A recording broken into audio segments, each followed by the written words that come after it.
Hello, my name is Jelyn Andrews and I'm a freshman at Clark Atlanta University.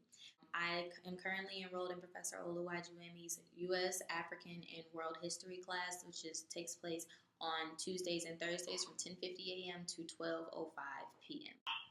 About 2 weeks ago, Professor Oluwajumi assigned us two different ancient mythologies to read, one being the Epic of Gilgamesh and the other the story of Osiris and Isis.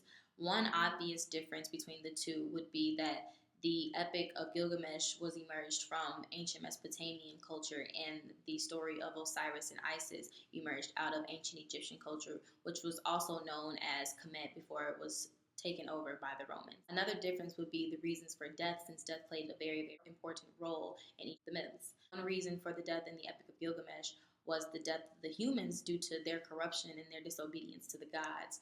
The other in the story of Osiris and Isis would be jealousy. Seth, the brother of Osiris, was jealous of Osiris due to his fame and the fact that he was king. Some similarities between the two myths would be the established hierarchy, which was the establishment of kings and pharaohs in the story of Osiris and Isis, and in the story of Gilgamesh, there were gods over the mortals. Another similarity would be death and destruction. As I stated earlier, death played a very, very important role and acted as some sort of catalyst for the plots of the stories. The death of Osiris was a very, very big catalyst for the story and the destruction of his body, which was cut up into 14 different pieces and scattered all across the land. In the Epic of Gilgamesh, the death of the humans due to their corruption, their disobedience, and the destruction of the earth by flood played a very, very important role as well. Also, in each of the stories, there were spiritual encounters. In the story of Osiris and Isis, Isis had an encounter with a spiritual being and was told to collect the pieces of her fallen husband and to put them back together to conceive a child that would avenge her husband's death. In the Epic of Gilgamesh, Ea, who had an oath to the humans, told Gilgamesh that he needed to tear down his house and build a boat due to the fact that Enlil, one of the other gods, was going to destroy the earth by flood. After reading each piece of literature, I noticed that they were similar to the well-known biblical stories of Noah's Ark, the story of Cain and Abel, and even the Immaculate Conception of Jesus Christ himself.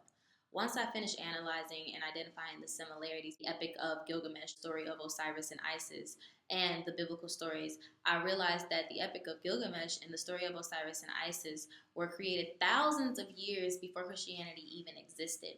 It made me wonder what their purpose was. Why were these stories created, and how are they so similar to current day and modern day Christianity? I concluded that during the advancements of civilizations, religion became more complex and essential to everyday life within each of those said civilizations. As a result of that, the literary pieces, the Epic of Gilgamesh and the story of Osiris and Isis, were created to inform those who were considered illiterate of the morals, the values, and the laws to abide by if they wished to be a part of said civilization. As I stated earlier, Christianity came thousands of years after these mythologies were created. It can be implied that these ancient mythologies were used as some sort of a template for the religion. Christianity adopted several components from ancient Egyptian culture as well as other cultures and religions.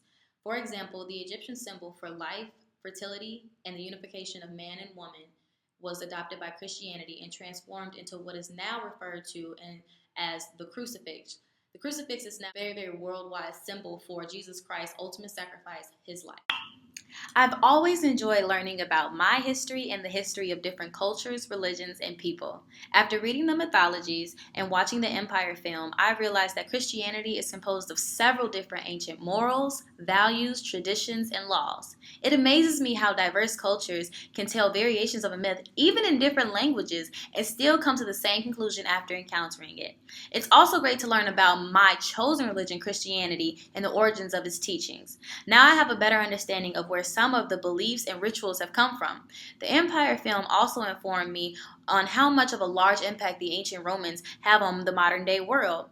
The Romans were extremely advanced in the skill of architecture especially. It's safe to say the Romans were wise way beyond their years. I guess it's true what they say. Everything really did originate from Africa, and history truly does repeat itself.